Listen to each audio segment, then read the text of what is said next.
This 1921 studio photo looks like a normal wedding until you notice the paper in his pocket. This 1921 studio photo looks like a normal wedding until you notice the paper in his pocket. At first glance, there is nothing unusual about the image. A young couple stands before a painted backdrop in a Raleigh photography studio, dressed for the most important day of their lives. She wears white modest lace at her collar and wrists. He wears a dark suit, pressed and clean, probably borrowed. They look into the camera with the careful stillness that early portrait photography demanded, their expressions caught somewhere between hope and nervousness. But something in this photograph would not let Dr. Eleanor Marsh rest. Eleanor had been working as a historical consultant for a small regional museum in central North Carolina for nearly 11 years. She specialized in vernacular photography, the kind of images that end up in attic boxes and antique store bins, portraits of people whose names have been forgotten but whose faces still tell stories. She had seen thousands of wedding photographs from this era. She knew the conventions, the poses, the props. She knew what a normal image looked like. This one was not normal. She first encountered the photograph in the fall of 2019 during a routine acquisition assessment. A family in Wake County had donated several boxes of materials from an estate clearance, and Eleanor's job was to determine what, if anything, might be worth accessioning into the museum's permanent collection. Most of it was typical fare: postcards, newspaper clippings, a few tintypes in poor condition. Then she pulled out a cabinet card in a simple cardboard folder, and the groom's pocket caught her eye. There was a slip of paper visible just above the edge of his jacket. It was folded, creased, clearly placed with intention. The studio photographer had made no effort to hide it. If anything, the composition seemed designed to include it in the frame, as though the paper were part of the portrait's purpose. Eleanor adjusted her desk lamp and reached for her magnifying loupe. She could make out partial text on the visible portion of the document, stamped letters that appeared official. There was a seal of some kind, partially obscured by the fold, and at the top, just barely legible, she could see the words "State of North Carolina," followed by something she could not quite read. The date appeared to be 1921. She turned the photograph over. On the back in faded pencil, someone had written two names: Walter and Lila Hargrove, May 1921. Below that, a single word that made Eleanor pause: certified. Something about this photograph was wrong. She could feel it in her chest, a tightening that she had learned to trust after years of this work. The visible document was not a marriage license. Marriage licenses were not displayed in pockets during wedding portraits. They were signed after the ceremony, filed with the county clerk. This was something else. She set the photograph aside and began to take notes. Eleanor had spent her entire career learning to read the silences in old photographs, to notice what was missing or present in ways that contradicted the intended message. Before joining the museum, she had completed her dissertation at Duke on the visual culture of poverty in the early 20th century South. She knew how poor families presented themselves to the camera, how they borrowed clothes and posed against backdrops that represented lives they would never lead. She understood the gap between aspiration and reality that every studio portrait contained, but she had also learned to recognize the moments when a photograph served a different purpose entirely. Not aspiration, but proof. Not celebration, but documentation. She had seen it in welfare agency files, where mothers posed with their children to demonstrate need. She had seen it in institutional records, where patients were photographed upon admission to prove their condition. The camera could be a tool of control as easily as a tool of memory. She trained herself to ask a simple question whenever she encountered an image that felt odd. What is this photograph trying to prove? Most wedding portraits from this era were meant to prove respectability, prosperity, happiness. Couples posed in their finest clothing to show the world that they had achieved a milestone, that they were worthy of the institution they were entering. The backdrops were aspirational, painted columns and curtains suggesting wealth and permanence. The expressions were controlled, dignified. The Hargrove portrait had all of these elements, but it also had that paper in the groom's pocket, positioned like a badge or a credential. It had that single word on the back, certified, as though the photograph itself were meant to serve as documentation of something beyond the marriage. Eleanor pulled out her laptop and began searching. She typed the names into genealogical databases, newspaper archives, census records. She found a Walter Hargrove in the 1920 census, listed as living in a boarding house on the outskirts of Raleigh. His occupation was listed as day laborer. His age was 23. He could read and write, but just barely, according to the literacy notation. His parents were both deceased. He owned no property. Lila's maiden name was harder to trace. Eleanor eventually found her in a 1920 household listing under her family name, Lila Coggins, living with her widowed mother and two younger siblings in a rural part of Wake County. Like Walter, she came from a family with little recorded wealth. Her father had died in 1917, cause unlisted. Her mother worked as a laundress. Eleanor sat back in her chair. These were poor people, working people, the kind of people who did not typically commission formal studio portraits unless they had a specific reason. She looked again at the photograph, at the groom's face, at the paper in his pocket, and she began to suspect what that reason might be. Over the following weeks, Eleanor pursued every lead she could find. She contacted the Wake County Register of Deeds and requested a copy of the Hargrove marriage certificate. She searched microfilm archives of the Raleigh News and Observer for any mention of the couple. She looked for birth records, death records, any trace of children. There were no children. Walter and Lila Hargrove remained married for over 40 years, according to census records, but they never had a child. Eleanor found them in 1930, still in Raleigh, still poor. In 1940, Walter was working at a tobacco warehouse. In 1950, Lila was listed as a domestic worker. They died within a year of each other in the early 1960s, buried in a small cemetery on the edge of the city. No children, no grandchildren, no one to carry their name forward. Eleanor kept returning to that absence. It was not unusual for couples in this era to be childless, but the pattern felt deliberate. She looked at their addresses across the decades. They had moved several times within Raleigh, always to modest neighborhoods, never accumulating property. In the 1940 census, under the category Supplementary Questions about Fertility, the enumerator had recorded that Lila had been married for 19 years and had never given birth. The handwriting was blunt, almost dismissive. 0 children born, 0 children surviving. What struck Eleanor was the stability of their marriage despite this absence. Divorce was rare in this era, but so was a lifetime partnership without children. Couples who could not conceive often separated, remarried, tried again with different partners. Walter and Lila stayed together. They stayed together through the Depression, through the war years, through the post-war boom that lifted so many others out of poverty. They grew old together and died together and left no one behind. Combined with the strange document in the photograph, the pattern raised questions she could not ignore. She began reading about North Carolina's history with reproductive control, with public health laws, with the regulation of who could and could not marry. And that is when she found the eugenics program. She had known, in a general way, that North Carolina had one of the most aggressive eugenics boards in the country. She knew that the state had sterilized thousands of people between 1929 and 1974, most of them poor, many of them black, a disproportionate number of them women. But she had not known about the laws that came before the official board was established. In the early 1920s, before the formal eugenics board was created in 1933, North Carolina was already experimenting with reproductive restrictions.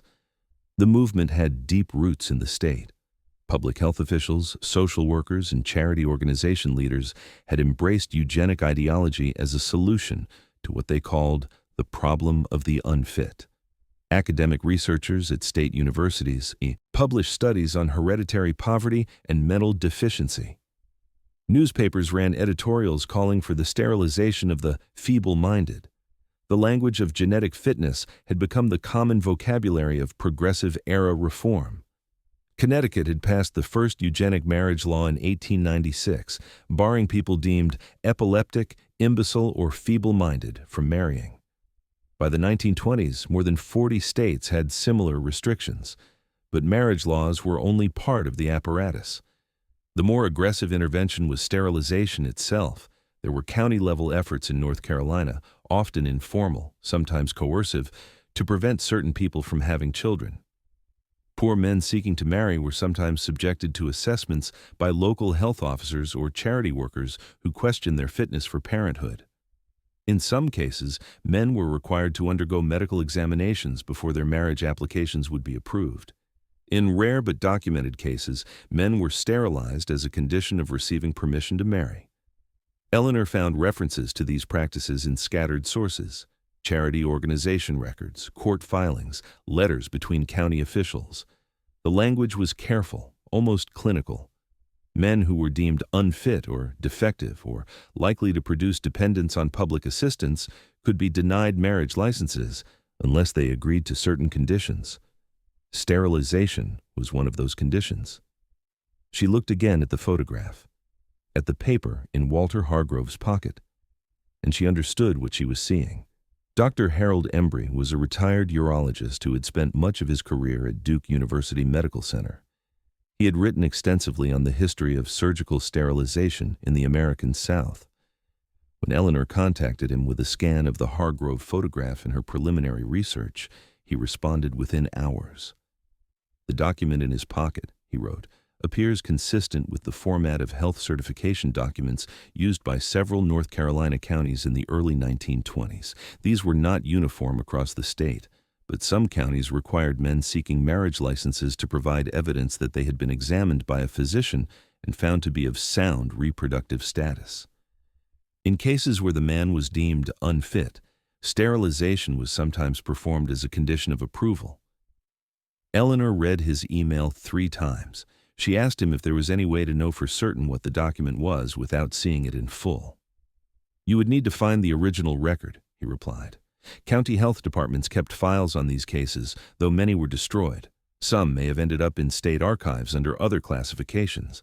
But based on the visible text and the context you've described, I would say there is a strong probability that this photograph was taken to document compliance with a county-issued sterilization requirement for marriage."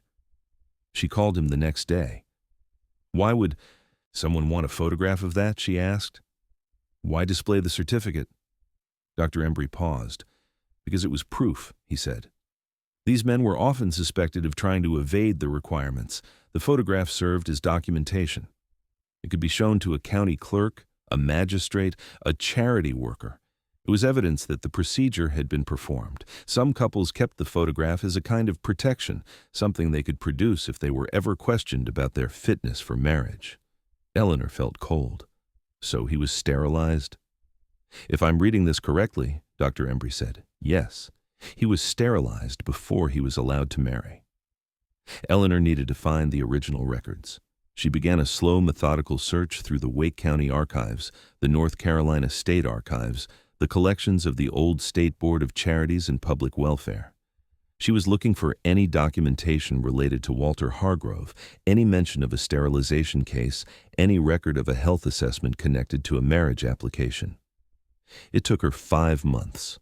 The document was in a box of miscellaneous charity organization records that had been transferred to the state archives in the 1970s and never fully cataloged. It was a single sheet of paper, typed and signed, dated April 1921. It bore the letterhead of the Wake County Department of Public Welfare. The document stated that Walter Hargrove, age 24, had been examined by a county physician and found to be of defective hereditary background and likely to produce offspring requiring public support. It noted that his parents had both died in public institutions and that he had a history of irregular employment and low intellectual capacity. It recommended that he be made incapable of procreation as a condition of his intended marriage. There was more. A handwritten addendum noted that Walter had initially refused the procedure. He had walked out of the welfare office and gone 3 weeks without returning. Then he came back. The file did not say why. It did not record what changed his mind, whether Lila convinced him, whether the alternative of losing her forever became unbearable, whether some official threatened consequences if he continued to resist. It simply noted his return and his compliance. Below the recommendation was a signature line: Walter had signed it, his name written in the careful, slightly uneven script of someone who had learned to write but did not do so often. Next to his name was a notation. Vasectomy, performed 15th of April 1921 at County Hospital. No complications. Eleanor sat in the archive reading room for a long time, holding the paper in her gloved hands. The room was silent except for the hum of the climate control system. Outside the window, students walked across the campus lawn, living their ordinary lives. They had no idea what she was holding. They had no idea that the piece of paper in her hands was evidence of something monstrous done in the name of public welfare. She thought about the photograph, about the young man standing proudly in his borrowed suit, the document visible in his pocket, about what it must have felt like to walk into that studio knowing what had been done to him, knowing that the only way he could marry the woman he loved was to let the state cut into his body and take away his ability to father children. She thought about Lila, standing beside him in white. Did she know? Had she been told? Or had she spent decades wondering why they could never have a child, never knowing that the decision had been made for them before their wedding day? The notation on the back of the photograph, the word certified, now made terrible sense. The photograph was not a celebration, it was a receipt. Dr. Imani Worthington was a professor of public health history at the University of North Carolina at Chapel Hill. She had spent years studying the eugenic practices of the early 20th century and was particularly interested in how these practices affected poor white communities in the rural South. When Eleanor shared her findings, Dr. Worthington was not surprised.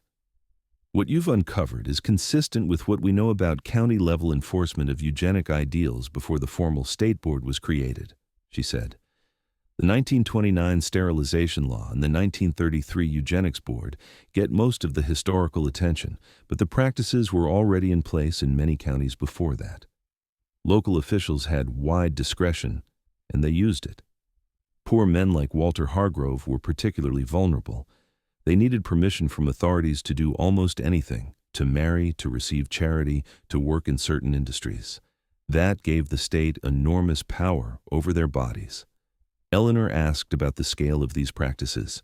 How many men had been sterilized before 1929? We don't know, Dr. Worthington admitted. The records are incomplete. Many were never formalized. Some were handled as medical procedures rather than legal orders. But the ideology was clear. Eugenicists believed that poverty was hereditary, that certain families were genetically destined to be dependent on public support. They saw sterilization as a cost-saving measure. If you could prevent poor people from having children, you could reduce the future burden on the state. She explained that the targeting of poor white men was particularly calculated.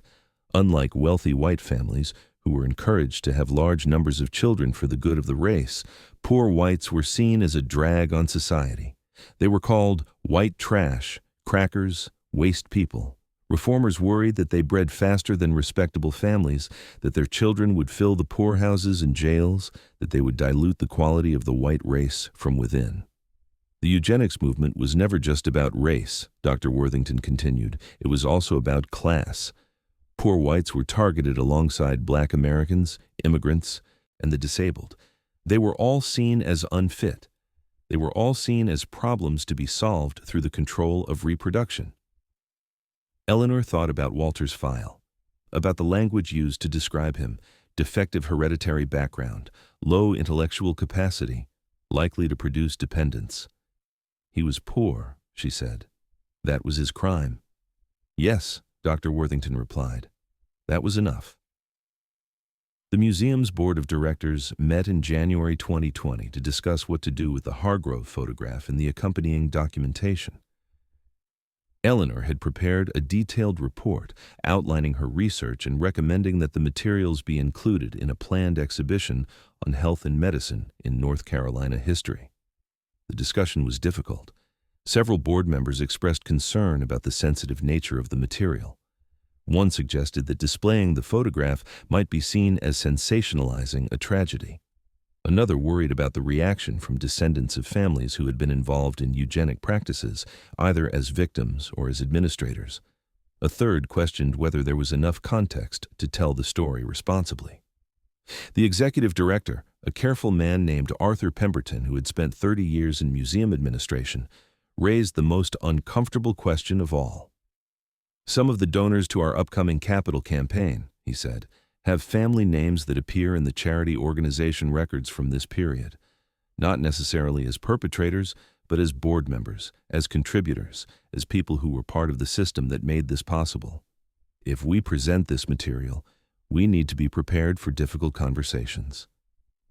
There was a long silence around the table. Another board member, a retired judge named Patricia Coleman, spoke up. "Arthur, are you suggesting we bury this material to protect our donors?" "I'm suggesting we think carefully about context and presentation," Pemberton replied. "I'm suggesting we consider the full range of consequences before we act." Eleanor understood the pressures they faced, the need to maintain relationships, to secure funding, to keep the institution running. Museums were not neutral spaces. They operated within webs of money and power and obligation. But she also knew that these pressures were precisely what had allowed stories like Walter's to remain buried for so long. She listened to their concerns. Then she spoke. "Walter Hargrove was sterilized in 1921 because he was poor," she said. "He was 24 years old. He wanted to marry a woman he loved, and the only way he could do that was to submit to a surgery that would ensure he could never have children. He kept a photograph of himself holding the certificate, because that document was the only thing that gave him permission to live a normal life. For over 40 years, he and his wife lived with the consequences of that decision. And then they died, and the photograph ended up in a box in an attic, and no one remembered what it meant." She looked around the table. "This is not sensationalism," she said. "This is history. And if we don't tell this story, who will?" The board voted unanimously to include the photograph in the exhibition. The exhibition opened in October 2020, delayed by several months due to circumstances beyond anyone's control. Eleanor worked closely with the curatorial team to develop interpretive materials that placed the Hargrove photograph in its proper context. They created a panel explaining the history of eugenics in North Carolina, the laws and practices that enabled forced sterilization, and the ongoing efforts to provide justice to survivors. She insisted on one particular design choice. The photograph would be displayed at eye level so that visitors would meet Walter's gaze directly. They would see his face as he saw the camera, that spring day in 1921, standing in a downtown studio with the woman he loved and the document that had cost him everything. The response was significant. Visitors stood for long minutes in front of the photograph, reading the accompanying text, studying the young couple's faces. Several left comments in the guest book, expressing shock that they had never learned about this history. Others thanked the museum for telling the truth. A few wrote that they suspected similar stories in their own families, unexplained childlessness, whispered rumors, questions no one would answer. One visitor, a retired social worker from Charlotte, wrote, "I spent 40 years in public welfare. I saw the files. I saw the language. I never realized how old it was, how deep it went. We thought we were helping people. I wonder now how many we hurt." But the most significant response came in a letter. 3 weeks after the exhibition opened, Eleanor received an envelope with no return address. Inside was a single handwritten page, the penmanship careful and slightly shaky, the writing of someone old. "My grandmother was Lila Hargrove's sister," the letter read. "Our family always wondered why Lila and Walter never had children. Lila would never talk about it. She would just go quiet and change the subject. My mother always thought something was wrong with her, like she couldn't get pregnant. We never knew. We never knew what they did to him." The letter continued. "I'm 82 years old. I have been carrying this question my whole life. Why didn't Aunt Lila have babies? Why did she look so sad sometimes when she held other people's children? Now I know. Now I understand. Thank you for telling his story. He deserved better. They both did." There was a postscript. "If you find any more about them, please let me know. I would like to tell my children. It is time for the truth." Eleanor kept the letter in a folder on her desk. She thought about it often in the months that followed, about the ripples of silence that spread outward from a single act of bureaucratic violence. about the questions that went unanswered for generations, about the way a photograph could hold a truth that no one was ready to see. Walter Hargrove never wrote about what happened to him. There is no diary, no memoir, no oral history recorded before his death. The only evidence of his experience is the photograph, the certificate in his pocket, and the cold language of the county welfare file. But his face is there, looking into the camera, and if you look closely, you can see something in his expression that is not quite pride and not quite shame. It is something more complicated, something that resists easy interpretation. He is a man who has been told that his blood is defective, that his poverty is a disease, that the only way he can participate in the most ordinary human rituals is to let the state control his body. And he is standing there anyway, dressed in his best clothes, holding the paper that proves he has paid the price. The photograph was meant to document his compliance. Instead, it documents his existence. North Carolina formally established its eugenics board in 1933, 8 years after the federal Supreme Court ruled in Buck v. Bell that compulsory sterilization was constitutional. The state went on to sterilize approximately 7,600 people over the next 4 decades, one of the most aggressive programs in the country. The board was abolished in 1977, and the sterilization laws were finally repealed in 2003.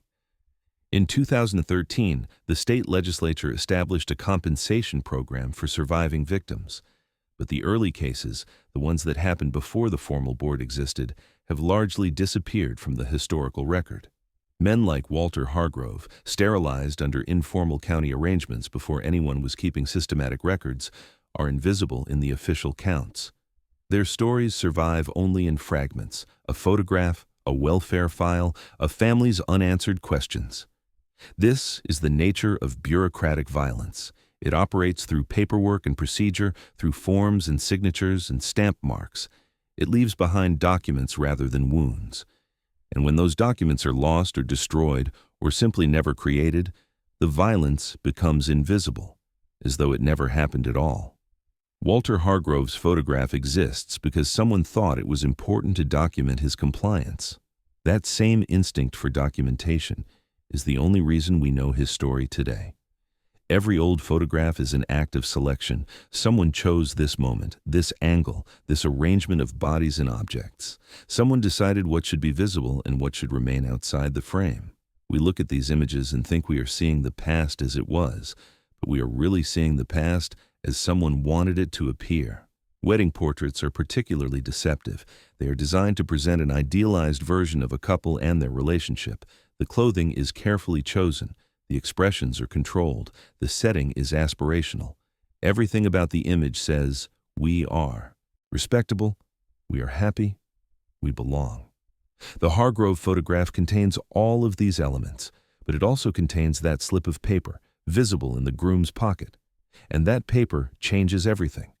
It transforms the portrait from a celebration into a confession, from an image of happiness into evidence of coercion. There are thousands of photographs from this era in archives and museums and family collections across the country. How many of them contain similar hidden details? How many wedding portraits document not love but compliance? How many studio backdrops conceal stories of violence and control? We will never know the full answer.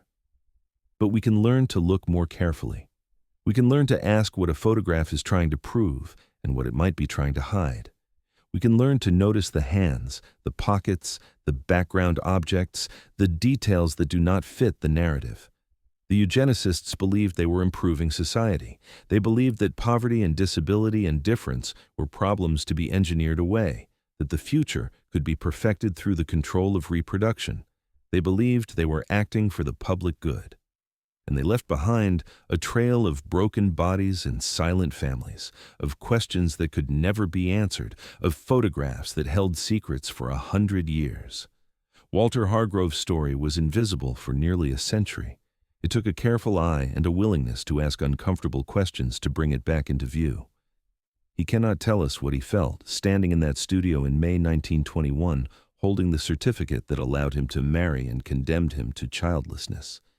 But his face is there, looking at us across the decades, waiting for someone to notice. The photograph sits now in a museum case, properly labeled and interpreted, surrounded by text panels that explain what it means. Visitors can read about the eugenics movement and the sterilization laws and the decades of silence. They can learn that North Carolina apologized eventually. They can learn that some survivors received compensation eventually. They can learn that the story is now being told. But what the photograph cannot convey is what it felt like to be Walter Hargrove. To be 24 years old, in love, desperate to marry, and told that your blood was defective. To sign a paper giving permission for a surgery you did not want. To walk into a hospital and walk out, changed forever. To pose for a portrait with the evidence in your pocket, because that was the only way to prove you had paid the price the state demanded. He wanted to marry Lila Coggins. That was all. That was his crime. And for that, he lost the possibility of fatherhood, and she lost the possibility of motherhood, and they lived together for 40 years, carrying a secret they could not speak. The least we can do is look. The least we can do is remember. The least we can do is make sure that when we see photographs of people from the past, we pause to ask who they were and what was done to them and why. Walter Hargrove is watching. He has been watching for 100 years. He deserves an answer.